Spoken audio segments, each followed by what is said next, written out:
Mr. Bazzelli, welcome back to BURGH Vivant. Thank you. I'm glad to be here. Oh, it's always a pleasure to have you on the show, talking to us about your nightlife, or appropriate portions thereof. Appropriate portions. When you go out and take in theater is what I am referring to. Okay. So what have you seen recently? I just saw I Am a Camera. Oh, are you now? I Am a Camera. Yeah. A Nikon automatic? Oh my.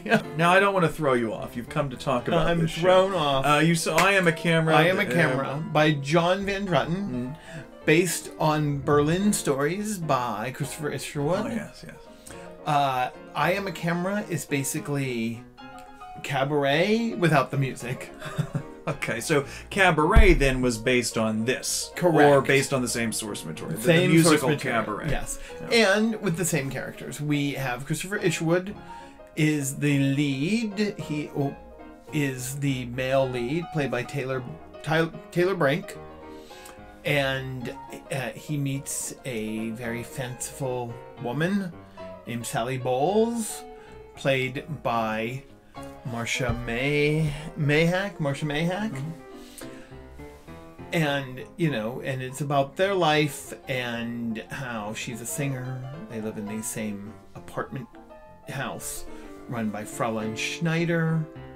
It all takes place in Germany right before World War II. Here, we concentrate more on Sally Bowles and the friendship the two of them have. She is a flamboyant woman. She is she's in theater, and she's very gregarious. Like no one we know. And like no one. And she's extremely friendly with the boys. That was well said. Like no one we know. Taylor Brink and Marcia Mayhack were phenomenal as Christopher Isherwood and Sally Bowles. They really, you know, it's really tough when you see like stuff with English accents. You know, it's like it kind of throws you if they're not spot on. If they're not spot on, they do a terrific job. Oh, good. There is a lot of great innuendo that art director John Lane, I think, really kind of pushed it a little. Like, and you get every reference. Well, if you're going to have innuendo, it ought to be great. It ought to be great. And and I think he does a great job directing this piece. So Christopher Isherwood lives in a building that's run by Fräulein Schneider, played by Abby Blackman. Okay, and it's interesting because Fräulein Schneider, you end up liking her. She's a very likable woman. She's very helpful to them. She helps clean up. She gives them a break on rent. But then, you know, it's 1930s, 40s Germany, and Nazism is coming into power, and she slowly becomes... She doesn't like the Jews, basically. And you know where that's going for the people, because you know the history of the story. And you're like, oh no, this woman that I liked is now... She's going to be one of those people that's going to get the Jews to the gas chambers, basically. I mean, when you think about it,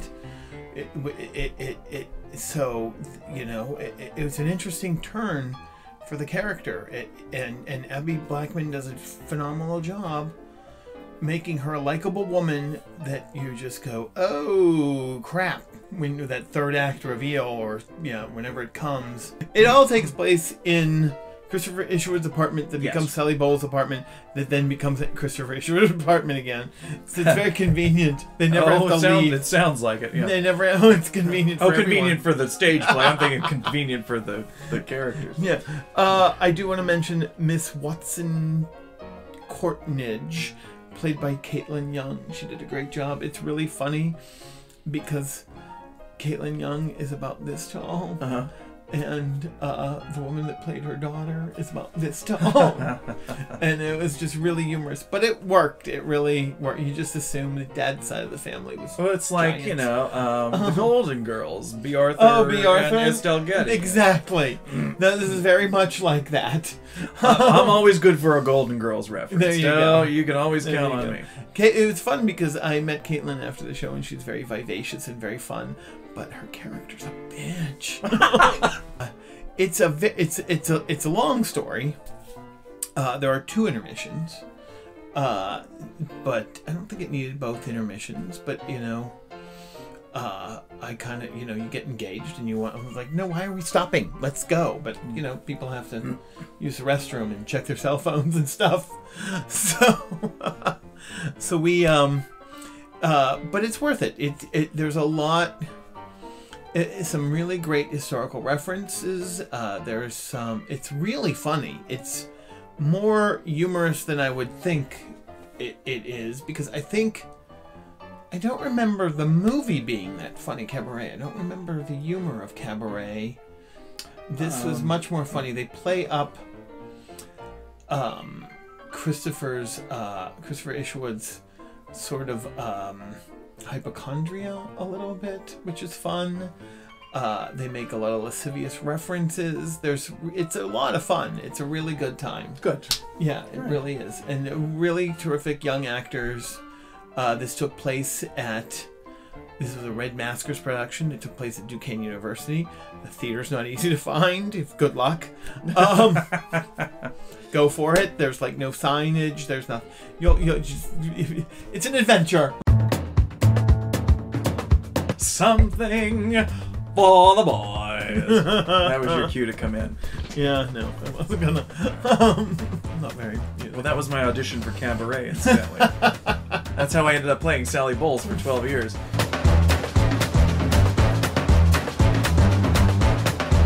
Now, I gotta ask you, who played the MC? There's no MC.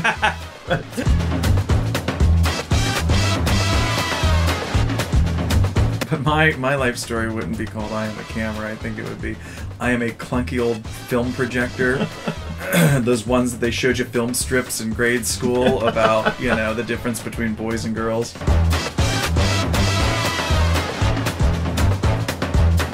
What are some good songs?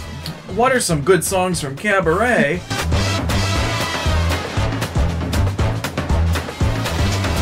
I went to Michael Jackson's wedding. It was fabulous. That's a good Judy. That's a good Liza.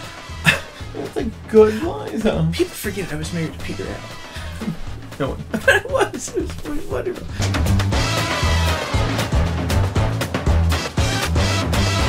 I do this all for the children.